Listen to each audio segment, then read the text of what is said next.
When you first started out making beats and trying to get them to artists, people were kind of fronting on your beats.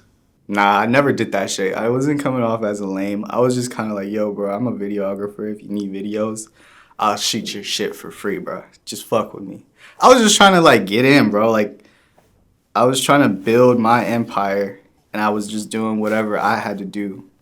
Put the ego aside and put everything aside and just fuck with whoever, even if they had a big name or if they didn't have a big name. Like, I was fucking with them regardless. And then that actually ended up helping me, just believing in everybody. It's like this new thing I got where it's like the culture of honor, where it's like we honor people for who they can be instead of who they are now. So it's like if we could just honor people for who they potentially could be, the world would be a better place. Like that's just something my mom taught me. That's just something growing up like as an immigrant, living underneath the church, like that religious shit just kind of taught me like, bro, you got to honor people because eternity is like the biggest concern, Like we can't take none of this shit to the grave. I can't take this jacket, this Fendi.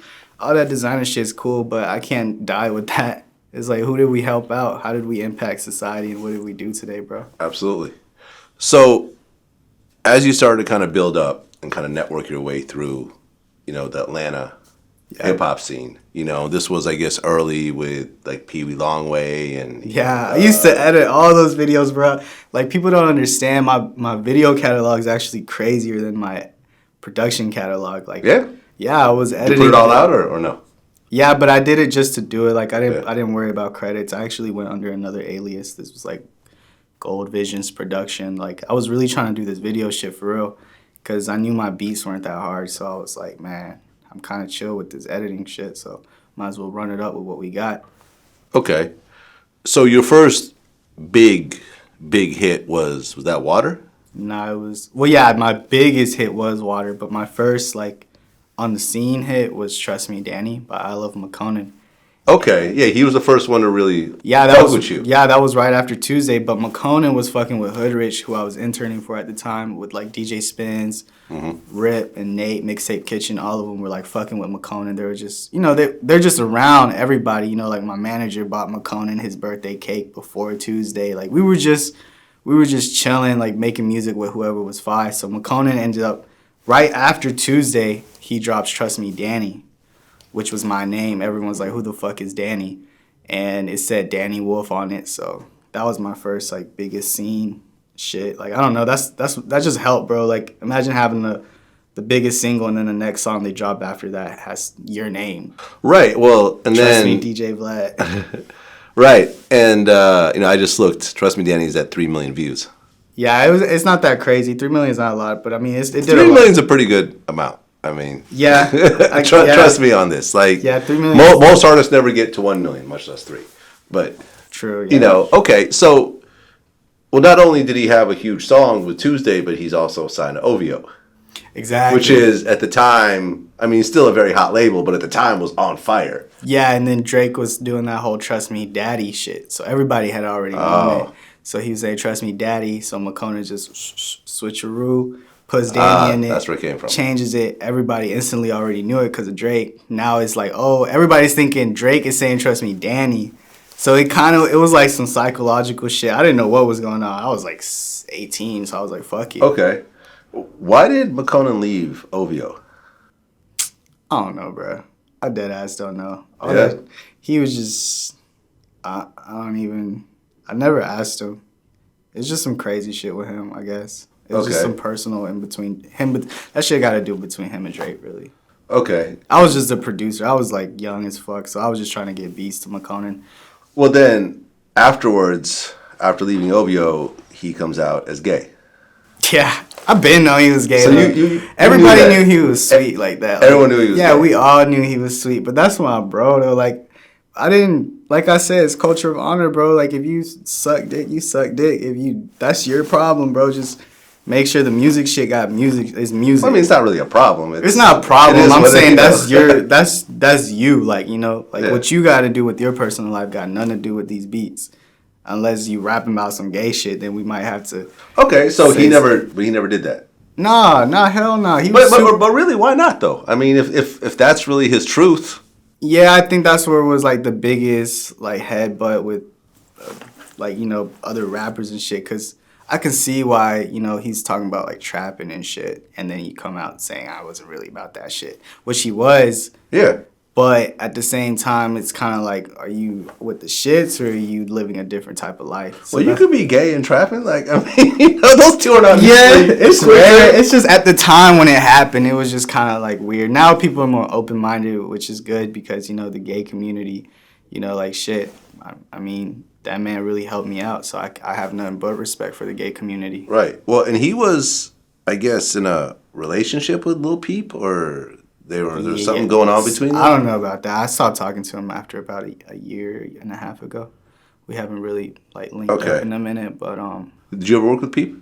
no, I wanted to. Like, rest in peace, Peep. Like, Peep had actually DM me, and he was like, "Man, I want to work with you." And shit, we just never got the chance, you know. Yeah. But I really wish I could, but I mean, you know, unfortunately that shit happened. So Absolutely. with Makonnen, I think they were dating. I think I did see some shit like that, but I didn't really know too much about it. Okay.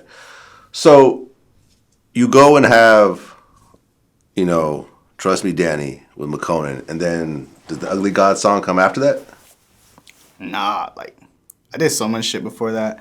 Like But in terms of the big songs. yeah, like Gang by Max P. That went like I think at like 15 million. What else? We did Back Hurt with ASAP Ferg and Amigos. This is why I think Offset was locked up during this. And then when he got freed, I think they shot the video. So you can see that shit online. There's so many, bro. I be forgetting. Rich the Kid. We just did I did hella shit with other people. And then at the time, Ugly God, like I had just reached out to him. Beat My Meat was one of his early ones. Yeah, like Beat My Meat. I thought all that shit was fire. And I think he was in his dorm in Mississippi or some shit like that. Yeah, he was in college. I just FaceTimed him. I was like, bro, you know you about to be big as fuck. And we were just making music and, you know, shit just, I mean, we were just dropping shit, bro. Like, we didn't think, like, it would go crazy. Like, we were just being bros, just dropping shit. Right, because Ugly God, Water, let me see where it's at That shit right now. went dumb. 37 million views, but that's just on YouTube. Yeah, I think on SoundCloud it has, like, 100 million. Yeah, SoundCloud, I think it just went ham. Retarded, yeah. Shit went crazy. Nah, yeah, shout out Ugly God. That's right, and then he got his deal, I think, with Warner Brothers or something. Nah, he signed a singles deal. Yeah. Oh, it was just singles deal? Yeah, it was a singles deal. Okay. Right, and that really got him in the game. Yeah. Water, I mean, it was a charting radio hit. Yeah. Right, and, okay, so Lil Pump Like Ooh, did that come after that? Mm-hmm, yep. Ronnie J, who's a producer, he's my bro too. He came over to the crib one day. He was in Atlanta. We just cooked up like 10 beats, sent it over to Pump, and then Pump dropped it that same night. And then That same night? Yeah. Wow. Like Ronnie texted him the beats that we did, and then Pump was like, I'm gonna use this shit. Pump put the teaser on Twitter, woody whoop, bop bop, and then that shit went crazy, bro. Again, like, so it wasn't like mixed or mastered or nothing. It was just nah, we just be dropping shit, bro. I mean, I'm sure it was mixed. He's recorded at a studio, but not like, oh, we're gonna mix it down, get the best engineers, and plot this drop. Like, we were just dropping shit, bro, on SoundCloud. Right, because I think at the time Pump was still just almost like a social media kind of, you know, figure at that point. Like, 'cause the music hadn't really caught up with his personality yet.